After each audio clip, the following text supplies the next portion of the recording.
Bienvenue dans le 8e épisode du résumé de Blue Lock, saison 3. D'abord, n'oubliez pas de regarder les épisodes précédents si ce n'est pas fait. Et maintenant, commençons. Les joueurs sont en place, tandis que Yukimiya décide de se battre seul, sans l'aide d'Izagi ou de Kaiser. Il est déterminé à changer sa vie lors de ce match crucial, voulant devenir pro avant de devenir aveugle. Alors que le direct commence, les foules du monde entier se rassemblent pour suivre cet affrontement tant attendu, car les plus grandes stars sont réunies pour ce rendez-vous. Ness et Kaiser sont sur la ligne de départ. Le coup d'envoi est donné. Kaiser passe le ballon à Ness qui fonce vers l'avant, suivi de près par Kaiser, avec Izagi à sa droite et Grim à sa gauche. Et comme à son habitude dès le début, Izagi cherche le chemin le plus court vers le but sans compter sur personne, sachant que personne ne l'aidera ou ne lui fera de passe. Même Kunigami ne pense qu'à lui-même. Quant à Kaiser, il avance avec assurance, convaincu que tant que les Allemands ont le ballon, le but sera pour lui. Ness passe le ballon à Grim, et la passe suivante est clairement destinée à Kaiser. Mais Izagi essaie d'en anticiper le moment et l'endroit. Il concentre tous ses sens sur lui, comme s'il était son seul adversaire. Soudain, Kaiser feinte intelligemment le défenseur et le dépasse avec fluidité. Izagi comprend immédiatement que c'est le bon moment. Grim centre le ballon et Izagi saute pour le réceptionner en plein vol avec précision. Mais Kaiser semble agacé, car il sent que l'attitude d'Izagi complique la situation pour toute l'équipe. Pourtant, Izagi ne se soucie que d'une chose, marquer son propre but, peu importe l'issue du match. Soudain, Reo surgit devant lui vole le ballon et lui dit « Tu n'as pas changé, Izagi. Tu voles toujours les ballons de tes coéquipiers. » Izagi reste stupéfait, se demandant d'où Reo sort avec une telle vitesse. Ce dernier lui répond avec assurance « Tes mouvements étaient prévisibles. » Izagi tente de récupérer le ballon en faisant pression, mais il a l'impression de se heurter à un mur inébranlable. Il réalise alors que Reo est devenu bien plus fort et solide qu'avant, car il maîtrise parfaitement le ballon et ne le laisse pas s'approcher. Reo se retourne vivement et avance pour tomber sur Ness, qui lui dit fermement « Je ne te laisserai pas passer comme Izagi ». Reo tente de le déborder, mais Ness parvient à le suivre en utilisant son bras pour le ralentir. Soudain, Reo s'arrête net, puis pousse le ballon dans l'autre sens en faisant un petit pont, trompant son adversaire pour le dépasser avec agilité. C'était une technique inspirée du mouvement de Sae Hitoshi, et il l'a maîtrisé avec brio. Izagi a essayé de l'intercepter, mais en vain. Reo continue sa progression en éliminant 3 joueurs avec une facilité déconcertante, et il ne reste plus que la ligne de défense devant lui. Nagi tente de s'infiltrer pour lui ouvrir un espace, mais Reo décide cette fois de ne faire de passe à personne. Il est temps pour lui de ne compter que sur lui-même. Il se met en position et imite le célèbre tir de Rhin, envoyant un ballon brossé vers la lucarne. Le tir était parfait à tous les niveaux, mais le gardien Gagamaru refuse de le laisser passer. Il saute et le détourne du bout des doigts au dernier moment. Gagamaru dit avec dérision « Le vrai tir de Rin est bien meilleur que ta pâle copie, gamin gâté. » La colère s'enflamme dans les yeux de Reo, furieux d'avoir manqué cette occasion en or. Le ballon est toujours en jeu. Le défenseur du Bayern l'éloigne du danger, lançant une contre-attaque rapide pour le Bayern. Kaiser fixe le ballon, essayant de déterminer où il va retomber, mais soudain Yoma surgit derrière lui, saute et l'intercepte avec brio. Kaiser sourit et dit « Tu es rapide, le rouquin !» Il répond avec assurance « Mon nom est Yoma Chijiri, retiens-le bien. » Puis la scène revient en arrière, 20 jours plus tôt. Chris a réuni ses joueurs et leur a dit que le développement physique ne signifie pas s'épuiser au hasard, mais nécessite un programme spécifique adapté aux talents de chacun. Il a promis d'établir un plan personnalisé pour chacun d'eux. Il a commencé par Reo, lui demandant « Quel genre de joueur veux-tu être? Et quel est ton objectif ?» Reo hésite un instant à répondre, mais Chris l'interrompt. « Ne réfléchis pas trop. Réponds-moi franchement.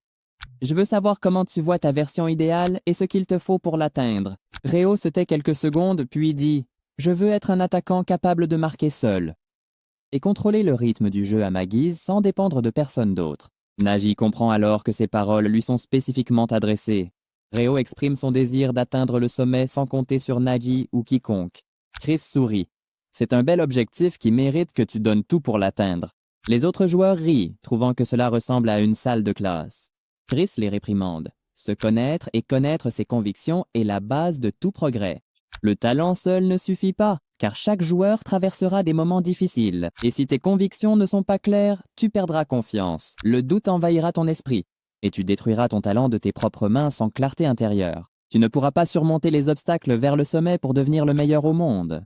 Vous devez avoir un corps capable de transformer vos convictions en réalité. Puis il demande à nouveau à Reo « Quel est ton style de jeu idéal ?» Reo répond en souriant « Quand je pense à la perfection, je pense immédiatement au style des frères Rin et Sai Hitoshi. Je peux copier n'importe quel mouvement que je vois, et je veux imiter leur style à la perfection. » Chris s'enthousiasme et commence à identifier les muscles sur lesquels Reo doit se concentrer, ce qui excite les autres joueurs qui demandent aussi des conseils. Chris dit « Ne vous inquiétez pas, je vais écouter tout le monde. » Et Hyoma était le suivant. Chris lui pose la même question. « Quel genre de joueur veux-tu être ?» Revenons maintenant au présent. Hyoma place le ballon devant lui et fonce vers le but à une vitesse fulgurante. Et sa réponse à cette question résonne encore dans son esprit. « Je veux être un joueur qui ne fait jamais de passe à personne. » Ali essaie de l'arrêter, mais la vitesse de Hyoma est phénoménale. Il le dépasse en un instant sans lui laisser aucune chance de réagir. Chris a changé le poste de Hyoma d'ailier droit à ailier gauche, pensant qu'il serait plus fort là. Et il avait tout à fait raison. Hyoma se sent plus à l'aise pour courir de ce côté, dépassant Kurona avec agilité et talent. Mais Izagi parvient à le rattraper et lui barre la route. « Je ne te laisserai pas faire, bolide. » Hyoma sourit. « Tu tombes à pic. Tu seras un bon cobaye pour tester mes progrès. » Izagi ne comprend pas encore ce qu'il veut dire. Mais soudain, Hyoma pousse sa vitesse au maximum. Il accélère au point de ressembler à un pro de classe mondiale, sa note atteignant 90, dépassant largement celle d'Izagi. Izagi a juré qu'il ne le laisserait pas passer, se disant que peu importe sa vitesse, tant qu'il connaît son pied fort, il peut anticiper ses mouvements. Et comme Hyoma tire du pied droit, il s'attendait à ce qu'il se dirige vers son angle habituel. Mais ce qui s'est passé l'a totalement surpris. Hyoma a continué d'avancer sur le côté, alors Izagi a cru qu'il allait centrer le ballon. C'est maintenant au tour de Mensah, titulaire au Bayern. Mais Hyoma n'a montré aucun signe de panique, il semblait même savoir exactement quoi faire. Chris lui avait conseillé auparavant de trouver sa zone dorée sur le terrain, l'endroit où il sent que tirer lui donnerait les meilleures chances de marquer. Il lui a cité l'exemple du célèbre Del Piero de la Juventus, connu pour avoir sa propre zone d'où il marquait à chaque tir. Hyoma a bien compris la leçon et a dit que ça ressemblait à la zone spéciale de Barreau. Depuis ce jour, il s'est concentré durant ses entraînements des 20 derniers jours à trouver sa zone dorée, et maintenant, à cet instant précis, il y est enfin parvenu. Depuis le banc, Chris l'observait, confiant que Hyoma marquerait s'il atteignait cet endroit. Hyoma a arrêté le ballon un instant, attendant le moment idéal, et dès que Mensah a bougé pour couvrir l'extérieur, il a foncé vers l'intérieur comme une flèche. Il s'est approché de la surface de réparation. Izagi a tenté de l'intercepter, mais il a esquivé son mouvement d'un virage brusque, le laissant totalement incapable de le rattraper. Il n'était plus qu'à 4 mètres de sa zone de tir. Il s'est alors retrouvé face à Kunigami. Pourtant, Hyoma était déjà entré dans sa zone spéciale.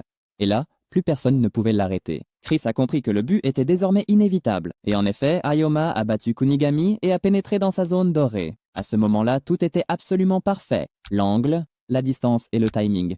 Il a décoché un tir brossé du pied droit qui a survolé tout le monde avant de retomber en pleine lucarne. Gagamaru n'a pas pu l'arrêter cette fois et le ballon a fait trembler les filets. Même Chris était exalté par l'incroyable progression de Hyoma.